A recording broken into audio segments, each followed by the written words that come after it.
Errol Spence should seriously consider retirement.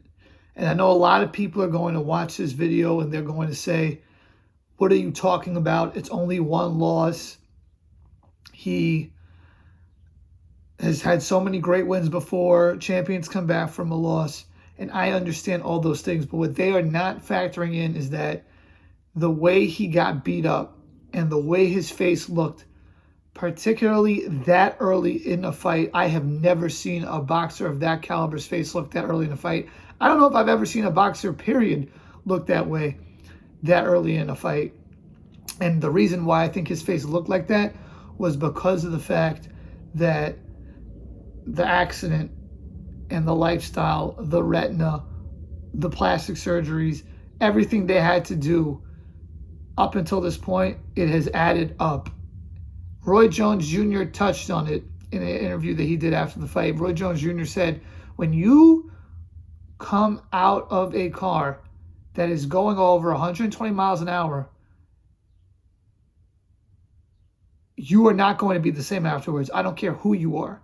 And what he's saying makes a ton of sense. Spence, he's always had that Southern accent, but I think his speech is a little bit delayed now more than it used to be.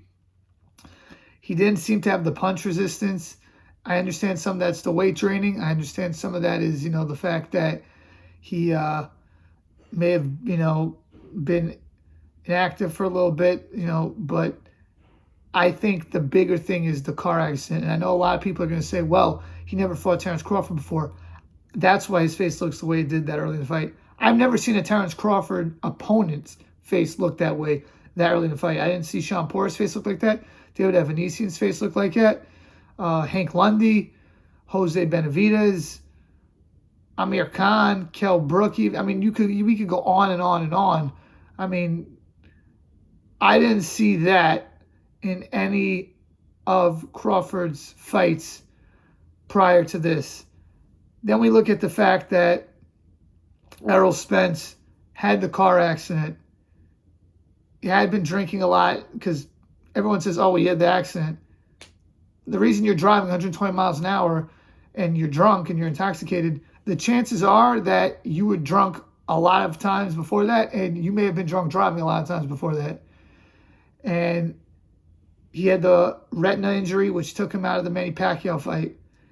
I know they put in these dentures to make his teeth better, but when you have all these things added up, it comes back to get you. It comes back to haunt you. It adds up. And a lot of people are going to say, you're using this as an excuse why he lost to Crawford. You're trying to take away credit from Crawford. I'm not, because I think Terrence Crawford's the best fighter in the world.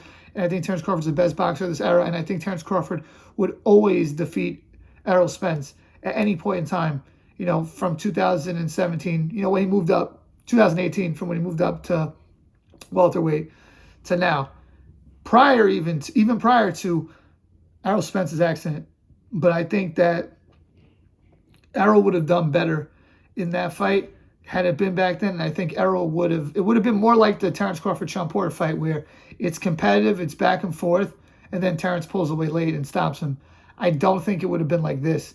This was a massacre, and I think part of that is because Crawford's amazing and he had an all-time great performance. But part of that is because Spence is not the same fighter anymore, and I think that's something to look into. And what we look into is that the way his face looked was not the way I've ever seen a boxer's face look that early in a fight. Like, I never saw something like that before. And Errol Spence, people will say, well, why didn't his face look like this versus Danny Garcia and Yordenis Ugas? First of all, those guys, Danny Garcia, he's a big puncher, but he never really landed that cleanly on him the way Crawford was that repeatedly. They don't have the speed that Crawford has. They don't have the fast switch that Crawford has. And secondly, when you get into a car accident like that, you don't see all the effects right away. These things build up over time. It's a residual effect. And now, unfortunately, we're seeing that residual effect. So I know a lot of people are going to say, man, Spence, get back, get in the ring in December. I think that would be a very big mistake for him as a person, just from a personal health standpoint. I know his ego and his pride wants to, avenge the loss so badly and show people like, I am the guy, I could beat Crawford in the rematch, but I don't think he should do that. And I've seen some renowned boxing trainers say that he should wait a year to even get back into boxing at all. Like even sparring, he should wait a year. And I can't say I disagree with that, because Roy Jones, one of the things he did was when he got knocked out by Antonio Tarver, he came back and wanted to fight Glenn Johnson. And he did that, I think, 6 months later and got knocked out again. I think it was Emmanuel Stewart who said, you're supposed to wait a year until you even get back into things when you get knocked out cold like that. Now, Spence didn't get knocked out cold like that, but in a way it was worse because he had a sustained beating. And Teddy Atlas said online that that would be worse than just getting knocked out cold. So I know a lot of fans, they want to see Spence back in the ring. They don't care about him personally. But the people that really care about Errol Spence personally, his family, his trainer, and, the people around him, they should really tell him, like, listen, man, like, you might want to rethink fighting, period. Forget about even fighting Terrence Crawford, but just boxing, period, because the way his face looked was not normal. And it's not just like, oh, a guy lost a fight, he could come back. Like when Anthony Joshua got knocked out by Andy Ruiz, I wouldn't say that because, okay, you got knocked out. It's heavyweight boxing. Joshua's face did not look like that. When Deontay Wilder fought versus Fury, Deontay Wilder's face did not look like that after the first fight, the second fight, the first loss. It did not look like that. The way his face looked and the way he was reacting, it was not normal. And I know people are going to say that, oh, it's just a loss. It's just another loss. Come back, win the fight, get back. And I know it's going to be hard for his pride and ego to do that, but he should seriously consider not fighting again. And if he does fight again, he should, as these trainers said, probably wait a year, to even get back to fighting anyone. And I know that would mean no immediate rematch with Crawford, but your health is more important, than your pride and your ego and the money. Your health is the most important thing in this game. That's what Floyd Mayweather always says, and I agree with that too. Tyson Fury said the same thing. You cannot play around when it comes to your health. You made a lot of money in boxing. Go enjoy it.